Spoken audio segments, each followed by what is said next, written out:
नमस्कार साथियों, math competition class Amit sir की क्लास में आपका बहुत बहुत स्वागत है।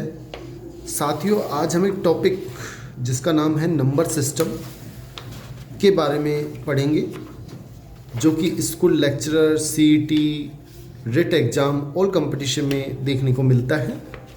अच्छे से सीखेंगे, आप ध्यान से देखें इसे। सबसे पहले हमें जानना है कि सारी जितनी भी संख्याएं हैं कौन कौन सी होती हैं, कैसे आती हैं, वो आप पहले सीख लें। देखो, सबसे पहले आपको बता दें, पहले आप अभाज्य संख्या किसे कहते हैं। अभाज्य संख्या, देखो अभाज्य संख्या किसे कहते हैं। जैसे 5 है, ये अभाज्य संख्या है। वे संख्याएं जिनकी केवल 2 ही गुणनखंड हों या उसमें केवल 2 ही संख्याओं का भाग जाता हो, एक तो 1 का और एक स्वयं का, उसके अलावा अन्य किसी भी संख्या का भाग नहीं जाता, तो हम उसे अभाज्य संख्या कहते हैं। फिर सुने कि या तो इसके 2 ही, परिभाषा का मतलब एक ही है कि इसके 2 ही गुणनखंड होंगे, 1 गुणा 5 यानी कि 1 गुणनखंड हो गया और एक 5 हो गया। इसके अलावा कोई गुणनखंड नहीं होगा, वो होती है अभाज्य संख्या। या केवल 2 ही संख्याओं को भाग जाएगा, 1 का और 5 का।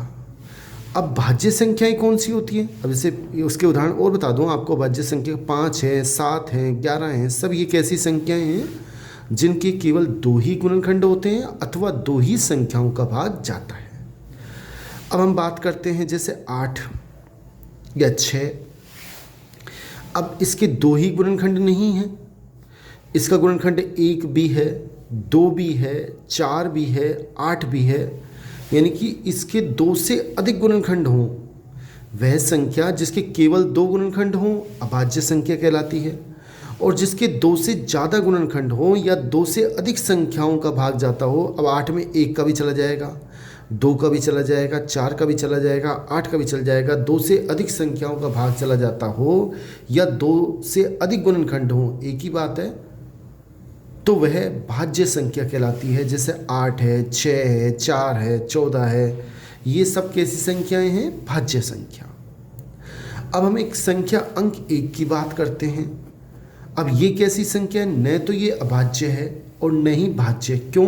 क्योंकि इसमें केवल एक ही संख्या का भाग जाएगा, 1 का, और किसी संख्या का पूरा पूरा या एक ही गुणनखंड है इसके।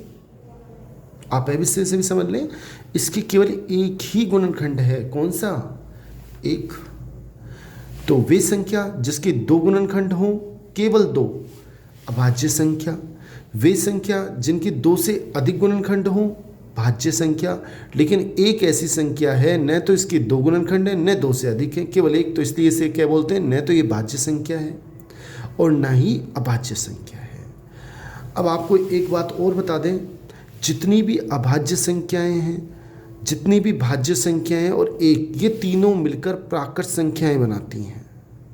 प्राकृत संख्याएं जिसको हम नेचुरल नंबर n से व्यक्त करते हैं, इसमें कौन कौन सी संख्याएं होती हैं, 1, 2, 3, 4, 5, अनंत तक। इस तरह से ये अनंत तक चलेगा। लेकिन आप ये भी ध्यान से समझ लें, अनंत इसके अंदर नहीं है। अनंत किसी भी समुच्चय में नहीं होता, क्योंकि अनंत एक हमारी कल्पना है, एक बहुत बड़ी संख्या। वास्तव में तो ये अपरिभाषित है, कोई संख्या होती ही नहीं है। ठीक है, तो फिर अपन रिपीट कर लें, अभाज्य संख्या जिसके केवल 2 गुणनखंड हों, भाज्य संख्या जिसके 2 से अधिक गुणनखंड हो, एक ऐसा है जिसके एक ही गुणनखंड होता है, इसलिए न भाज्य है और न ही अभाज्य। और ये तीनों मिल जाएं तो वो बनाती हैं प्राकृत संख्याओं का समुच्चय। ठीक है, अब आपको ये भी समझ में आ गया कि जितनी भी अभाज्य संख्याएं होती हैं वो प्राकृत संख्याएं होती हैं, जितनी भी भाज्य होती है सब प्राकृत होती हैं, और एक ये भी प्राकृत संख्या होती है। अब प्राकृत संख्याओं की समुच्चय में अगर मैं 0 को मिला दूं तो आपको बता दें ये बन जाएगा पूर्ण संख्याओं का समुच्चय, जिसे होल नंबर बोलते हैं। और इसमें कौन कौन सी संख्या आएंगी, 0, 1, 2, 3, इसलिए इसको W से रिप्रेजेंट कर देते हैं होल नंबर वजह से। ये होती है पूर्ण संख्याओं का समुच्चय। अब यदि इन पूर्ण संख्याओं के समुच्चय में ऋणात्मक पूर्ण संख्याएं, इनको अगर हम मिला दें -1, -2, -3, तो ये दोनों मिलकर जो समुच्चय बनाती हैं वो ये होंगी, और उसको बोलते हैं हम पूर्णांक संख्याओं का समुच्चय, जिसे Z से व्यक्त करते हैं या I से भी व्यक्त कर देते हैं, क्योंकि इसको इंटीजर्स बोलते हैं। एक ये मजला ब्रैकेट है, इसका मतलब ये है जो संख्या आपको दिखाई दे रही है वही समुच्चय के अंदर है, बाकी कोई समुच्चय के अंदर नहीं है। ठीक है। अब जितनी भी पूर्णांक संख्याएं हैं Z, आपको ये भी मेरे ख्याल से समझ में आ गया होगा कि जितनी भी प्राकृत संख्याएं हैं वो पूर्ण होती हैं, जितनी भी पूर्ण संख्याएं वो पूर्णांक भी होती हैं, और जितनी भी पूर्णांक संख्याएं हैं प्लस एक तो भिन्न संख्या, जैसे 1/2, 3/4, इस प्रकार की ऊपर और नीचे Z के आने चाहिए, इनमें से होनी चाहिए, या फिर आवर्ती दशमलव, पहले शांत भिन्न वाली संख्या और शांत दशमलव। शांत दशमलव किसे कहते हैं? जैसे हमने 10 में भाग दें 4 का, कितनी बार जाएगा? 4 दूनी 8, 2 बचे, 0.5, 4 पंजे 20, बिल्कुल पूरा पूरा भाग चला गया, यानी कि 2.5 मान आ जाएगा इसका।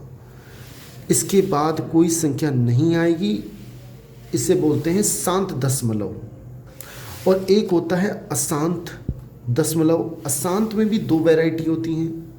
एक तो होता है 10 में अगर आप 3 का भाग देंगे तो आएगा 3.333, यानी कि एक ही संख्या बार बार रिपीट होगी, इसलिए हम इसे ऐसे लिख देते हैं 3.3 के ऊपर बार। उसे बोलते हैं आवर्ती, रिपीट हो रही हैं जो। अशांत, शांत नहीं है, शांत में तो दशमलव पूरा पूरा भाग चला जाता है और इसमें चलता रहता है।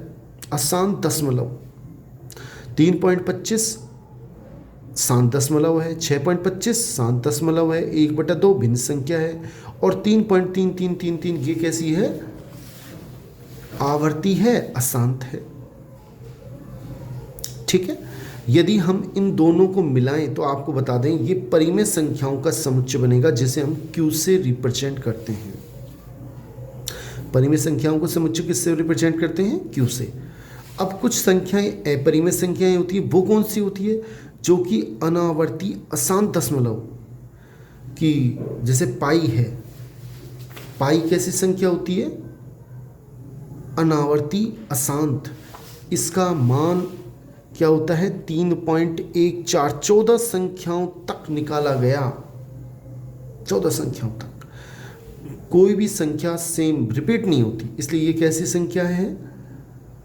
अपरिमेय संख्या। और जबकि 22/7 आप इसमें भाग दे के देखिए, 5 संख्या होने के बाद छठी संख्या फिर वापस रिपीट होने लग जाएगी, इसलिए ये कैसी है? परिमेय संख्या। और वे संख्या जो कैसी हैं?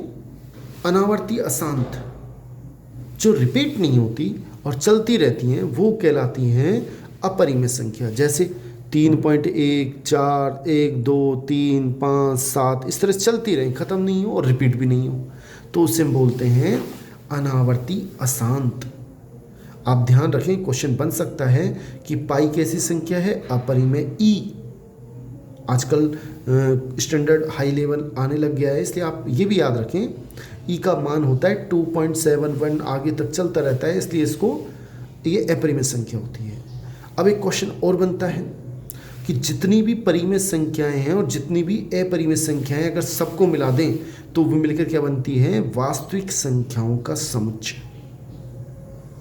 क्वेश्चन बन सकता है। ठीक है। और नेक्स्ट, काल्पनिक संख्याओं कैसी होती हैं? रिटमाया हुआ है कि अंडर रूट के अंदर अगर तुम्हें कोई संख्या माइनस की दिखाई दे जाए तो वो संख्या होती है काल्पनिक संख्या, जिसको हम C से रिप्रेजेंट करते हैं, काल्पनिक संख्याओं के समुच्चय के। और ये दोनों मिलकर बनती हैं टोटल संख्या। मतलब जितनी भी संख्याएं हैं वो ये हैं। इन संख्याओं को अगर आप बांटोगे तो वास्तविक संख्या, काल्पनिक संख्या, फिर वास्तविक में 2 संख्या, परिमेय, अपरिमेय। परिमेय संख्या इस प्रकार से होती हैं, फिर Z इस तरह से हम ऊपर भी जा सकते हैं, बात एक ही है। तो मेरे ख्याल से आपको संख्याओं का ज्ञान आ गया होगा। अब हम आगे देखते हैं।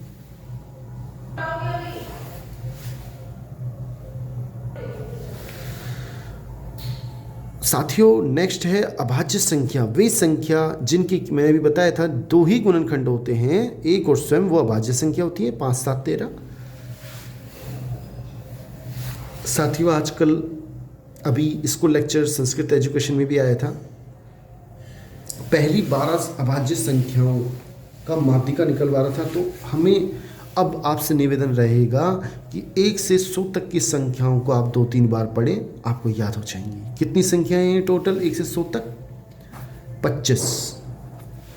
आप देखें कि 25 संख्याएं हैं और इनको आप बिल्कुल टिप्स पे याद कर लें कि तुरंत फटाफट, जिससे टाइम हमारा बच सके। 2, 3, 5, 7, 11, 17 इस तरह से टोटल 25 अभाज्य संख्याएं होती हैं। आप इनको देख लें, नोट कर लें और नेक्स्ट आगे देखें। साथियों नेक्स्ट क्वेश्चन देखें, एकमात्र समअभाज्य संख्या। क्वेश्चन है, बताओ आप क्या होती है एकमात्र समअभाज्य संख्या? कौन सी होती है? 2। ये इसका आंसर है। केवल 2 एकमात्र सम संख्या है जो कि अभाज्य संख्या है, बाकी जितनी भी अभाज्य संख्या है सब विषम संख्याएं होती हैं। आपको याद रखना होगा। नेक्स्ट क्वेश्चन, सबसे छोटी 3 अंक की अभाज्य संख्या कौन सी है? तो उसका आंसर होगा, आप याद रखें, 101। ये 3 अंक की सबसे छोटी अभाज्य संख्या होती है। इसी प्रकार अगला क्वेश्चन है, 3 अंक की सबसे बड़ी अभाज्य संख्या कौन सी होती है? तो उसका आंसर आप याद रखें, 997, 997 इसका आंसर है। अगला देखें, ये भी अच्छा क्वेश्चन है कि 1 से 50 तक कितनी अभाज्य संख्या होती हैं? 15। आपको याद रखना है तुरंत। 1 से 50 तक कितनी अभाज्य संख्या होती है? 15। 1 से 100 तक होती हैं 25। और आजकल जब क्वेश्चनों का लेवल हाई फाई आने लग गया है तो आप इसको भी याद रख लें, 1 से 200 तक अभाज्य संख्या होती है 46। ये हमारा आंसर है। साथियों बहुत बहुत धन्यवाद। आपसे निवेदन रहेगा इस चैनल को आप सब्सक्राइब कर लें, अधिक से अधिक शेयर करें, लाइक करें, कमेंट करें, जिससे मैं नेक्स्ट वीडियो तुरंत जल्द से जल्द आपको डाल सकूं। थैंक्स।